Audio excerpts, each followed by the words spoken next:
Sistem kartu kendali adalah lembar isian untuk pencatatan, penyampaian, hingga penemuan kembali dilakukan dengan sistem yang terkendali, sehingga penanganan surat masuk dan surat keluar dilakukan dengan efektif dan efisien. Kartu kendali ini merupakan pola baru dalam pencatatan surat menyurat, jadi sebagai pengganti dari buku agenda. Keuntungan menggunakan kartu kendali: 1. Lebih efisien dibanding buku agenda. 2. Dapat membedakan sifat surat, baik itu yang penting, biasa, atau rahasia. 3. Menghilangkan pencatatan yang berulang.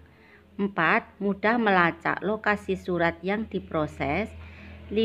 Memudahkan penyusunan arsip. 6. Memudahkan inventarisasi dan penilaian arsip. Kartu kendali terbagi menjadi 3 warna, yaitu putih, kuning, dan merah muda. Lembar putih namanya kartu kendali 1. Ini untuk petugas pengarah sebagai alat kendali atau alat kontrol. Warna kuning adalah kartu kendali 2. Ini untuk petugas arsip sebagai arsip pengganti. Warna merah sebagai kartu kendali 3 untuk pengolah surat disertakan dengan surat. Anak-anak, ini adalah salah satu contoh dari format kartu kendali. Kalau nanti kalian menemukan format yang lain, itu tidak menjadi masalah. Pada dasarnya, dalam penulisan atau pengisian kartu kendali itu yang penting, karena setiap instansi atau perusahaan tidak sama dalam format-format kartu kendali. Selain itu juga, apabila nanti kalian menemukan contoh-contoh pengisian kartu kendali yang berbeda-beda, kalian tidak usah bingung ya, karena setiap instansi atau perusahaan itu mempunyai sistem penyimpanan arsip sendiri-sendiri. Kalian masih ingat bahwa dalam pengurusan surat itu ada sistem sentralisasi dan sistem desentralisasi. Untuk sistem sentralisasi, pengurusan surat masuk maupun surat keluar itu dikelola oleh satu unit yang mengurus tentang surat menyurat.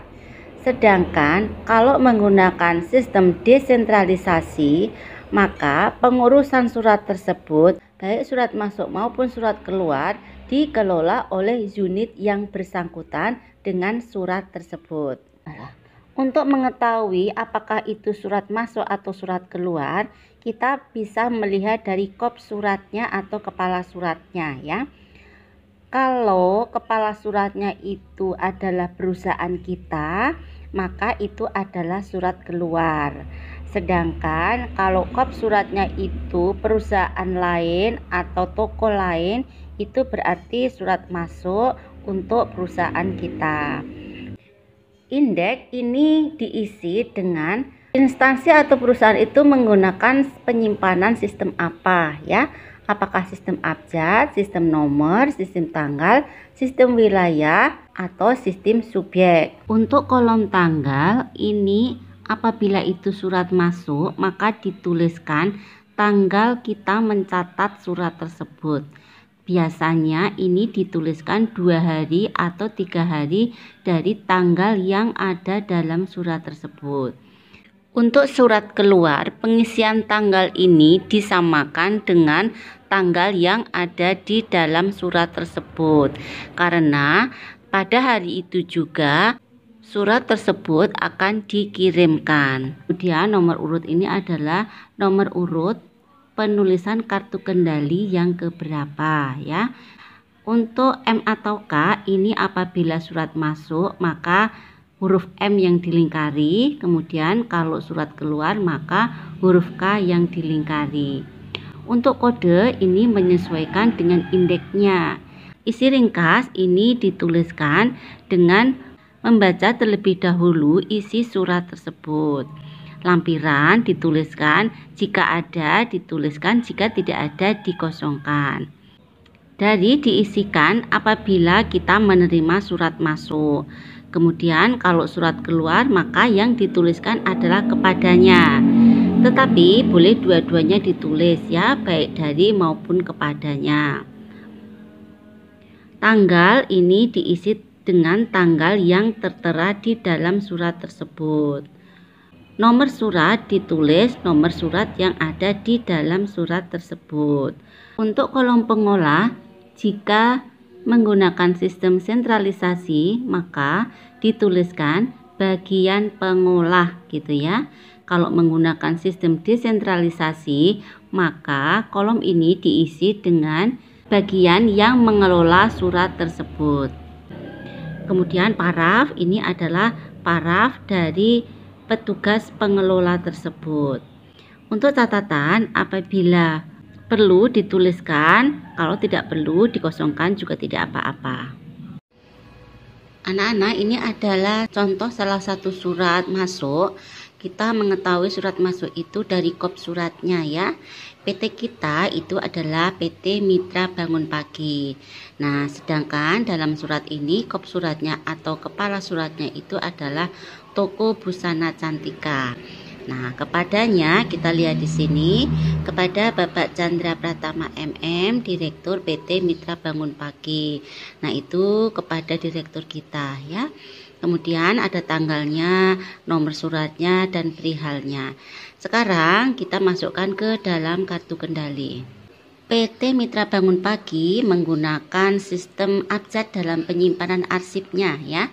Jadi untuk pengisian indeks ini dituliskan dari kop suratnya.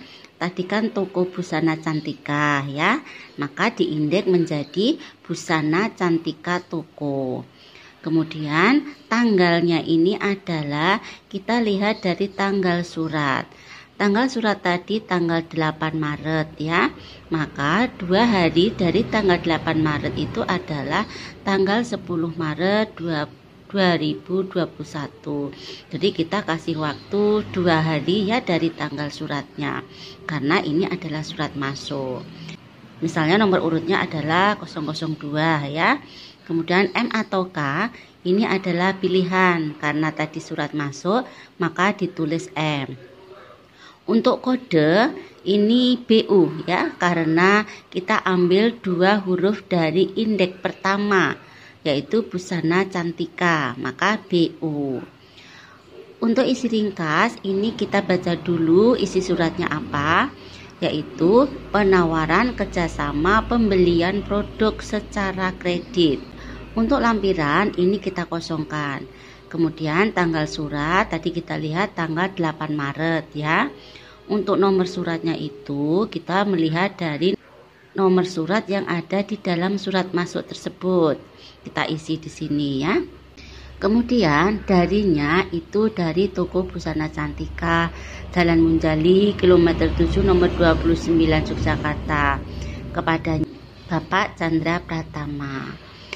Anak-anak, untuk mengisi kolom pengolah ini menggunakan sistem desentralisasi. Jadi untuk penawaran kerjasama pembelian produk secara kredit ini yang mengelola adalah bagian pemasaran gitu ya. Kemudian ini parafnya ini adalah orang yang mengelola surat tersebut di bagian pemasaran. Kemudian catatannya bisa dikosongkan. Apabila PT Mitra Bangun Pagi ini menggunakan sistem sentralisasi, maka kita lihat di sini untuk pengolah ini diisi dengan bagian pengolah ya, karena ini terpusat dalam satu unit tertentu. Anak-anak, sedangkan surat yang kedua ini adalah surat keluar ya, kita mengetahuinya dari kop suratnya itu adalah perusahaan kita, PT Mitra Bangun Pagi. Dan surat itu kita tujukan kepada kepala bagian pemasaran. Nah, jadi ini adalah unit dari PT Mitra Bangun Pagi juga.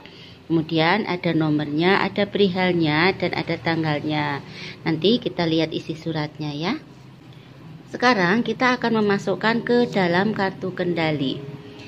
Nah, untuk kali ini kita akan mengisi kartu kendali dengan menggunakan sistem subjek atau sistem pokok masalah. Untuk pengisian indeks, kita bisa melihat perihal yang ada dalam surat tersebut. Perihalnya ini adalah pengiriman barang. Kemudian tanggalnya ini adalah tanggal dituliskannya ke dalam kartu kendali, yaitu tanggalnya kita buat sama saja dengan tanggal yang ada di dalam surat tersebut, yaitu tanggal 8 Maret 2021. Nomor urut misalkan 001 ya. M atau K. Nah, ini surat keluar, maka kita tulis K. Untuk kode ini berhubungan dengan pengiriman barang. Nah, untuk pengiriman barang ini nanti kita simpan ke dalam pesanan. Isi ringkas ini kita baca dulu suratnya, baru kita bisa menuliskan di sini, yaitu barang pesanan telah dikirim melalui El Nina pada tanggal 17 Februari 2021. Lampirannya tidak ada, berarti kita kosongkan. Kemudian tanggal surat kita tulis juga 8 Maret. Nomor suratnya kita melihat dari nomor yang ada di dalam surat keluar tersebut. Dari siapa? Ini dari Mitra Bangun Pagi. Nah, kemudian kepadanya ini adalah kepala bagian pemasaran.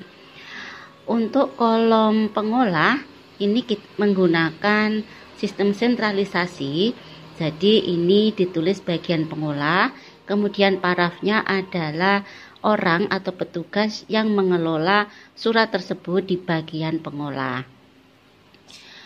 Kalau menggunakan sistem desentralisasi, maka pengolah di sini diisi dengan bagian pesanan.